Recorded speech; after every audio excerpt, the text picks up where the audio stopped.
this week, one of the most important, some important things happened. There was a celebrity who was getting marrying 2 wives. He's the ex-men's conference chairman.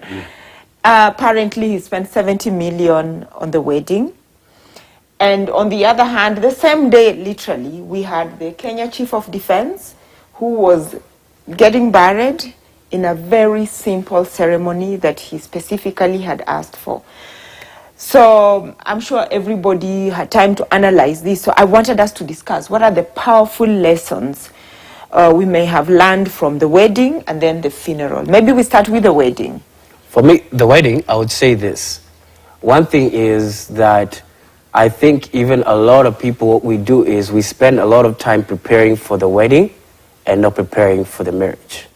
And what happens is the flamboyant aspect of it all, saying even a figure like 70 million, you spent even 100 million, or even you spent even as little as even 10,000 shillings on the wedding itself, is meant as even more or less like an outward portrayal that indeed this is the effort that we've put towards the wedding, and hence is now supposed to give us now the outside people that indeed we're putting as much effort as we should in our marriage, when in fact the most of the effort should actually be put towards the marriage, when you now actually discuss things like how are we gonna discuss our finances amongst each other, how are we actually gonna spend the rest of our lives with each other.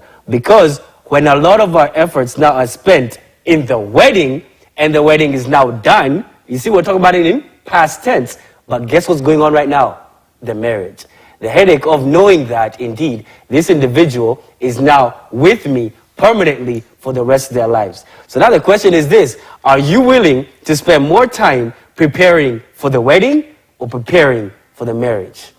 That's now the main thing. I have conflicted ideas on spending on the wedding. The younger me, if it was me, I would spend a lot. But right now, it's really hard. On that note, when you are getting married, it doesn't matter how much you spend. It really doesn't. Eventually, you get to that institution, and I don't like calling it settling down because people settle with even the wrong things. But I feel if you are spending on the wedding, it is okay, there's no problem. But eventually you realize that it was a one-day event and it didn't even matter. It wasn't even a big deal, by the way. Most of the time you yourself forget and then start thinking of the important things like, where's my ring, where are the pictures, and who are my friends after that. However, it is also wise not to do the same. But why are you telling someone who has 70 million to spend, not to spend on the wedding? What are they going to do with the money? So if you have the money, it is your day. Splurge as much as you can. What I have an issue with is, why 2 wives? That is the only thing I would have an issue with. Why not? Because let's not diverge there. So I know in terms of, number one, if somebody is spending the 70 million and they have the 70 million, I don't see a problem. And in fact, it's a really good thing. I will tell you why. If you guys follow me on social media, or I'm a reality star, and this week something very important was happening. The American ambassador to Kenya, Meg Whitman, there was the American Chamber of Commerce summit that was going on, business summit, and she recognized the Real Housewives of Nairobi. And in recognizing, it's a show that I'm a main cast on, she was saying the creative economy holds the key. Right now, it's contributing 8% to the GDP. And this is it's a really good thing because we have all these artists, these young people from school. And what people don't realize is that, yes, we are quick to condemn people to spend 70 million, but you have somebody who's got 70 million to spend, to blow it up on one day. The ripple effect is that imagine how much money has been recirculated in that economy. Imagine all the cultural people who made the clothes. Imagine the artists. Imagine the money that was put into the economy in the region, in the area where this event happened, is immense. And therefore, it's a way in which we rebalance the economy. if you have 70 million and there's somebody else without. And it is so important. This is what I'm always even telling the hotels. The hotels may at the coast or wherever they are. Don't do everything. Don't, like, you're offering a full service. People come to sleep, eat, do everything there. Let your guests leave the hotel. Good. Let them get into the community. Let them buy a cup of coffee. Let them buy some of the artist work. Let them money recirculate. And that's how we shall live well. So whoever you are, I cannot mention your name. Well done. You've contributed to the creative economy.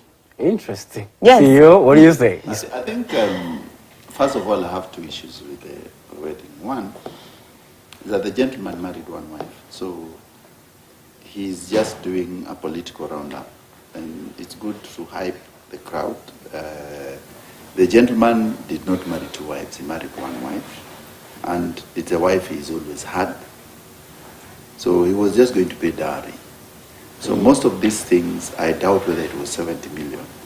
And, you know, when people are seeking for political office, you must have to create a buzz. And he's trying to create a buzz for himself so that he can run in that region, so that people can know him. And what comes into mind is a flamboyance. If you are very flamboyant, it helps you not to do so many political rallies in the hinterland from where he comes from.